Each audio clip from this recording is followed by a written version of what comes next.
Assalamualaikum warahmatullahi wabarakatuh. Saya Ageng Aprianti, nomor induk mahasiswa 223413. Saya dari kelas RA18 Manajemen. Di sini saya akan menjelaskan materi mengenai kerjasama dalam bidang bisnis internasional. Langsung saja ke materinya, yaitu apa sih yang dimaksud dengan perdagangan internasional atau dapat juga dikatakan perdagangan antar bangsa-bangsa. Pertama kali dikenal di benua Eropa dan kemudian berkembang di Asia dan Afrika.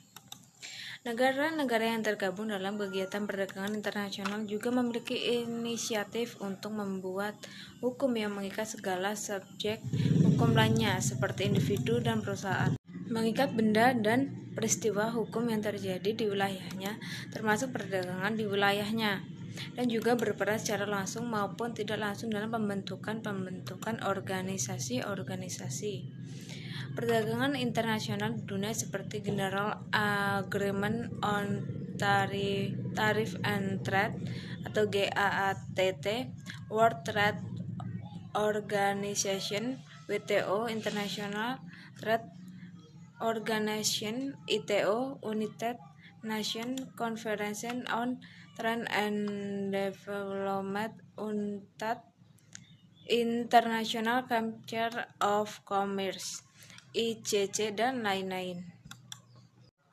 Peluang dan tantangan perdagangan internasional dengan adanya pembatasan dan larangan ekspor nikel yang dilakukan Indonesia terhadap Uni Eropa. Kerjasama antara Indonesia dengan Uni Eropa telah berlangsung sejak lama, yaitu sejak adanya perjanjian kerjasama CEPA, di mana dalam melakukan perjanjian ini, Indonesia telah melakukan berbagai negosiasi yang menjadikan alasan Indonesia mau melakukan kerjasama CEPA dengan Uni Eropa untuk mendorong suatu perkembangan perdagangan internasional. Alasan-alasan yang menjadikan Indonesia mau melakukan kerjasama CEPA dengan Uni Eropa antara lain: yang pertama, Indonesia perlu memperhatikan akses pasar produknya ke Uni Eropa perihal perubahan status negara Indonesia. Terkait dengan perubahan status Indonesia yang berubah dari lower income country menjadi lower middle income country, Indonesia kehilangan perlakuan khusus yang diberlakukan oleh Uni Eropa. Yang kedua, Indonesia juga perlu mempertahankan investasi asing dari Uni Eropa untuk meningkatkan daya saing produknya. Dijadikan sebagai tempat investasi asing langsung oleh Uni Eropa tertentu memberikan pengaruh yang baik bagi Indonesia dalam meningkatkan perekonomiannya. Dan yang ketiga, Indonesia juga perlu meningkatkan investasi di bidang perdagangannya. Maka dari itu, peluang yang diberikan Uni Eropa yang tertulis dalam kebijakan perdagangannya yang menyediakan perdagangan bagi seluruh bank. Program yang dilakukan oleh Indonesia dan Uni Eropa untuk memperbaiki kerjasamanya antara lain: yang pertama, meningkatkan belanja negara untuk memperbaiki infrastruktur; yang kedua, keringanan pajak dengan mempertimbangkan yang sangat ketat; yang ketiga, pendampingan atau pembinaan bagi eksportir atau UKM yang akan mengekspor produknya ke negara-negara di Eropa secara berkelanjutan. Manajemen pemasaran dalam bisnis internasional. Pengertian strategi. Pengertian strategi dapat diartikan sebagai sebuah metode atau taktik pada perencanaan perusahaan. Dalam hal ini, rencana jangka pendek dan rencana jangka panjang. Strategi mempunyai akses demi mencapai sebuah tujuan.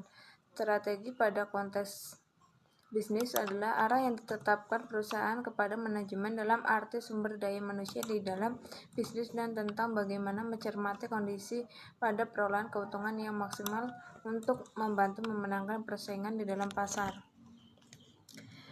Jenis-jenis alternatif strategi, yaitu ada 4.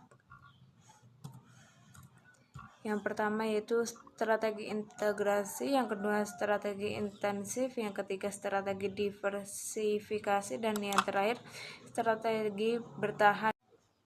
Pengertian pemasaran, perencanaan dan penetapan harga, promosi, distribusi produk atau jasa untuk memenuhi kebutuhan serta memuaskan pelanggan. Pemasaran merupakan fungsi yang penting di dalam suatu perusahaan karena divisi pemasaran adalah sebuah proses penciptaan nilai bagi pelanggan yang meliputi pemasaran akan selalu mendatangkan pendapatan bagi perusahaan. Orientasi pemasaran adalah sebuah pandangan ke depan dari sebuah perusahaan untuk merencanakan sesuatu sesuai dengan kebutuhan pasar. Faktor perubahan dalam bisnis. 1. Extra value. Yang kedua, experience. Yang ketiga, expert information. Dan yang keempat, electronic solution and empowerment. Itu saja materi yang dapat saya jabarkan. Semoga bermanfaat dan wassalamualaikum warahmatullahi wabarakatuh.